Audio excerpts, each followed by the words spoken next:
really is unusual and rightly scary is the idea that we can directly alter the climate by reflecting away some more sunlight.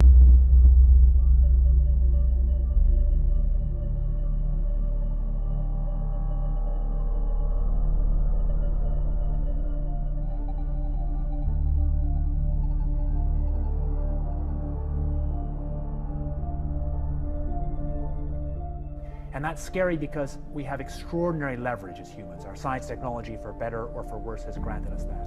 So with very tiny amounts of money or effort, we could alter the world's climate by putting these reflective particles, say, in the stratosphere.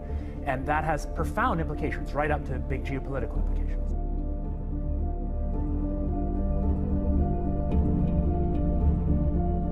So conceptually, it's simple. The Earth is in some kind of balance where we absorb sunlight and we radiate it away as infrared. And what CO2 is doing by warming the climate is making it harder for that infrared to get out. If you reflect away a little more sunlight by adding reflective aerosols, tiny particles, say, to the upper atmosphere. And how do you do that? You could do it with aircraft, for example.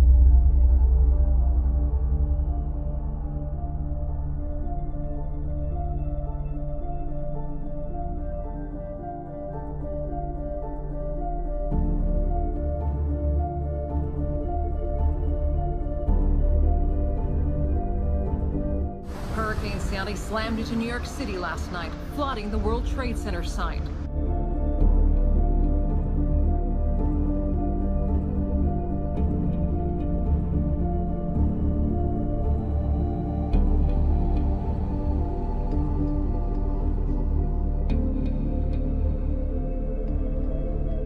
It's supposed to be 70 degrees today. It's freezing here.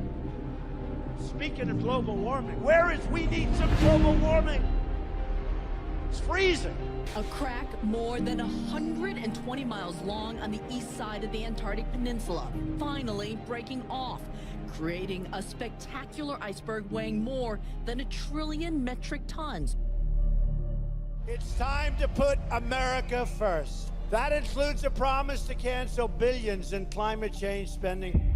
Our plan will end the EPA.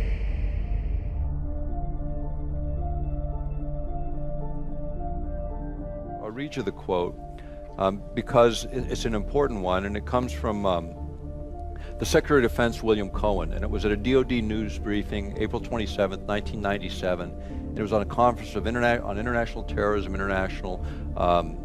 terrorism and weapons of mass destruction. Now, this is 4 years before 9/11.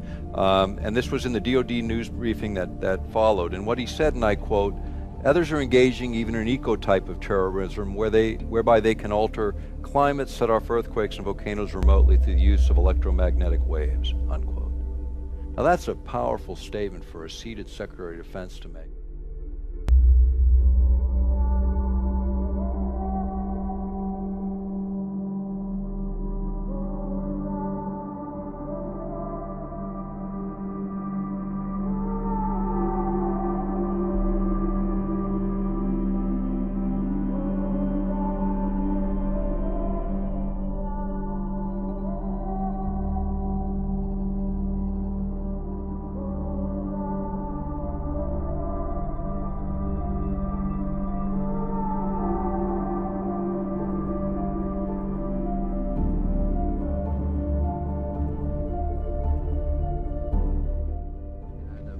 Another question on in an interview with the Los Angeles Times on April 21st, you said that you told the Associated Press that the American government has created weather tampering techniques so that the New World Order will be able to starve millions of Americans and to control the rest. Our last 2 record years, tax years, were the hottest on record in New York. Sea level has risen by 8 inches on the eastern seaboard of the United States. Flooding from Florida up through the Carolinas has not occurred at this level in 28 centuries. The news is just in. This is startling. Would you explain what you were trying to say? Well, what I was trying to say is exactly what I said. There is weather control techniques. We have a complete package on that, which I did not bring, but I certainly will see to it that it is brought in for the record. Number one, the entire patents on the equipment. Number two, Senator Claiborne Pell's complete statement and story of his own that not only does it exist, but that we even utilize it as far back as the Vietnam War. You might want to touch base with Senator Pell. I just want to repeat before I turn to So yes, but we do have all that information. You're saying the government has created weather tampering techniques so that the, quote, New World Order will be able to starve millions of Americans. Worldwide. Millions of Americans, and to control the rest. Yes, sir, and that's my belief. As bizarre as that sounds, if somebody had told me that that equipment even existed 10 years ago, I would have thought they were nuts, sir. And at this point in time, we have all the documents to prove it.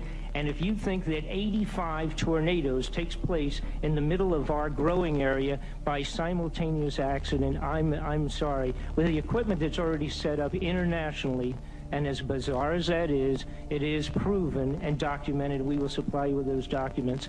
As bizarre as that is, I would say that weather wars, and this is quoting actually Senator Claiborne Pell himself, that they are the greatest weapon ever created in the world, and that's the senator's own statement. So yes, I do stand on that.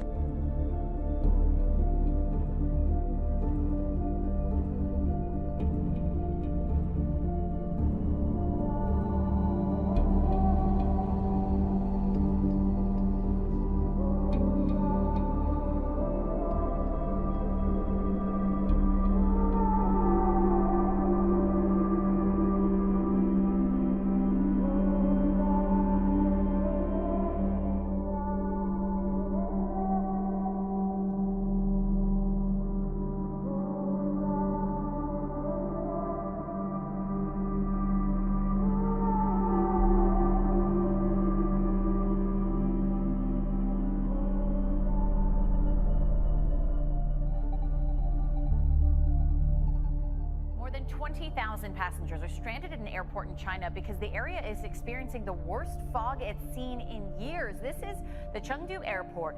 Canceled more than 80 flights this weekend, and dozens of incoming flights had to be diverted to other airports. Now, the runway was closed for almost 10 hours this weekend. The airport said even though the fog hasn't cleared very much, they have decided to let certain flights leave to get people to their destinations.